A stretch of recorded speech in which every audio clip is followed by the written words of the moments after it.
जी नमस्कार, प्रणाम। हम गोपाल कृष्ण मिश्रा। आज का जो शीर्षक है, विषय है त्याग। त्याग बोले तो आपको ये नहीं समझना है कि बाबा त्याग के बारे में बता रहे हैं तो हम घर छोड़ दें, अपने परिवार को छोड़ दें, कहीं जंगल में चले जाएं, मंदिर में रह जाएं, घंटी बजाते रहें रात दिन, तो यही त्याग है। नहीं बंधुवर, त्याग उसे नहीं कहते हैं। त्याग का मतलब हुआ कि किसी भी चीज़ को जब हम अपने मन से उसे निकालते हैं और निकालते हैं तो सदा के लिए जिसे निकाल देते हैं उसे ही हम त्याग कहते हैं। जैसे यदि कोई व्यक्ति शरीर का त्याग करता है, अर्थात उसके शरीर से आत्मा जब निकल जाती है तो पुनः वापस नहीं आता शरीर में, उसी प्रकार से हमारे शरीर के अंदर हमारे मन में उठने वाले जो विशेष जो सोच उत्पन्न होते हैं, जिसमें अच्छे भी सोच है और बुरे भी सोच है, दोनों सोच है। तो अच्छी सोच को अपने अंदर में समेटना है, यानी अपने अंदर में ऑब्जर्व करना है, उसको रखना है।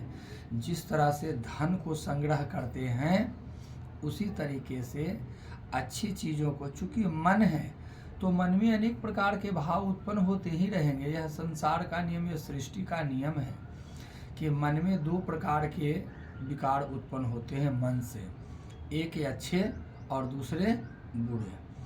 तो त्याग हमें वस्तुतः बुरी चीज़ों का ही करना है। अब बुरी चीज़ें क्या है? बुरी चीज़ों में भी बहुत सारी ऐसे तत्व हैं जो हमारे मन को प्रभावित करते हैं, और जब हमारा मन प्रभावित होता है तो इसी मन से, चूँकि मन का गुलाम तो इंद्रियां होता है, जैसे आपका मन बनेगा, मन करेगा, उस तरीके से मन जो है आदेश देता है इंद्रियों को, और इंद्रियां जो है वो आपको उसी मुताबिक नचाएगा, मन मुताबिक। इसीलिए तो बड़े बड़े साधु, तपस्वी, सन्यासी और सिद्ध योगी जनों ने कहा है कि यदि किसी चीज़ को नियंत्रण में रखना है, नियंत्रित करना है, तो आप अपने मन पर नियंत्रण रखिए, मन को नियंत्रित कीजिए। और मन को नियंत्रित करना इतना आसान नहीं है मित्रों। मन को नियंत्रित करने के लिए सर्वप्रथम हमें योग को अपनाना होगा। वही योग जिसके बारे में मैंने पिछली कई वीडियो में आप सबों को हमने बताया है। उस योग को जब तक आप करते नहीं हैं तब तक के मन को अपने बस में आप नहीं कर सकते, क्योंकि मन के बारे में बताया गया है कि यह मन बहुत चंचल है। इसकी गति इतनी तेज है, यानी चाल, जो चलने का जो चाल होता है, गति होता है, उस गति के बारे में बताई गई कि इतनी तेज है कि पवन से भी, अर्थात हवा से भी तेज गति होती है मन की। उदाहरण के लिए आप भी कर सकते हैं कैसे ये मन की गति तेज है। उसके लिए क्या करना होगा तो मैं आपको एक बताता हूँ बात को।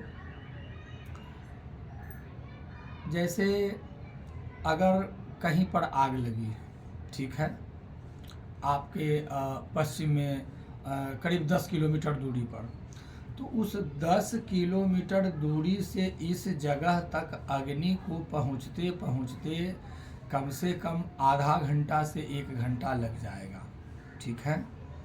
लेकिन मन जो है, आप आँख बंद करते हो और मन में जिसका ध्यान लाते हो, वो 1 सेकंड अर्थात पलक झपकते ही वह आँख जब बंद करते तो आँखों के सामने में उसका चेहरा नज़रे आ जाता है, या उस तरह के दृश्य नज़रे आ जाते हैं। तो ऐसा होता है मन। और यह मन जो है इस मन को शांत करने के लिए योग का सहारा लेना बहुत आवश्यक है बंधुवर। यदि नियमित रूप से योग को करते हैं और उस योग में भी सबसे पहले ध्यान की मुद्रा, तो पहले तो मन को स्थिर करना मुश्किल होता है, तो इसी के लिए बताया यह गया है, हमने पिछली कई वीडियो में बताया है कि मन को स्थिर करने के लिए ध्यान लगाना शुरू कीजिए। सर्वप्रथम ज़्यादा नहीं, 5 मिनट के लिए आप आराम से इस तरीके से बैठ गए और अपने परमात्मा का सुमिरन करें, ध्यान करें और एकाग्र होने का कोशिश करें। चूँकि मैं तो पहले ही बताया हूँ कि मन बड़ा चंचल है, वो एकाग्र जल्दी होता नहीं है, तो उसकी एकाग्रता को बढ़ाने के लिए ध्यान होना आवश्यक है। हाँ, शुरू में परेशानी होगी, दिक्कतों का सामना करना पड़ेगा, क्योंकि जल्दी मन हमारा एकाग्र नहीं होता। इतनी जो चीज़ें लौकिक इस जगत में जो चीज़ों को हम देखते हैं उसका प्रभाव हमारे मन पर पड़ता है।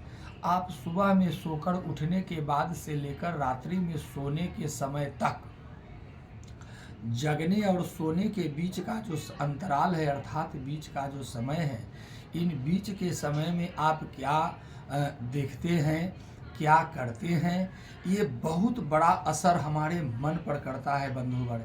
इसीलिए बताया यह गया है कि पूजा पाठ, यम नियम, आहार, विचार, व्यवहार, सदाचार, सहिष्णुता, दया, क्षमा, ये सब चीज़ों को जितना अधिक से अधिक हो सके, कीर्तन, भगवान नाम का कीर्तन, भजन, चिंतन, मनन, जप, ये करना चाहिए समय के अनुसार, समय मिलने के अनुसार। अब ये नहीं कि अपने काम को आप हर्ज करें और राम नाम जपते रहें, राम राम राम राम, तो इससे भी कुछ होने वाला नहीं है। क्योंकि मैं जानता हूँ कि ये जो 21वीं शताब्दी जो चल रही है बंधुवर, इसमें बहुत प्रकार से लोग अन्य लोगों को भ्रमित करने के लिए बैठे हुए हैं, किसी न किसी बात में उलझा कर रख देते हैं। आम इंसान जो होता है, जो कमाने खाने वाला इंसान है, आदमी है, होता है, वो उन्हीं सब बातों में उलझ जाता है और उलझ कर करके उसी के मकर जाल में ताह उम्र अपनी पूरी ज़िंदगी को बिता देता है और हासिल कुछ नहीं होता। तो बंधुवर, मैं पहले भी कहा हूँ कि मुझे वेद ग्रंथ ये सब हम नहीं जानते, मैं सीधा सीधी जानता हूँ परमात्मा का सुमिरन, चिंतन, भजन, मनन, जपन, जो भी होता है, जो भी करना चाहिए उसको आप कीजिए और निश्चलता पूर्वक कीजिए, अर्थात उसमें किसी भी प्रकार का कोई छल न हो। निश्चलता पूर्वक करेंगे तो आप 5 मिनट ही अगर परमात्मा का सुमिरन करेंगे तो उतना में ही आपका कल्याण हो जाएगा। तो बंधुवर, त्याग अगर करना है तो हम अपने अंदर की तमस को, कहा भी गया तमसो माँ ज्योतिर्गमया, अर्थात हे प्रभु, हमारे अंदर के जो तमस है, तमस यानी अज्ञान, अंधकार, अंधेरा, तो अंधकार या अंधेरा अज्ञान क्या है?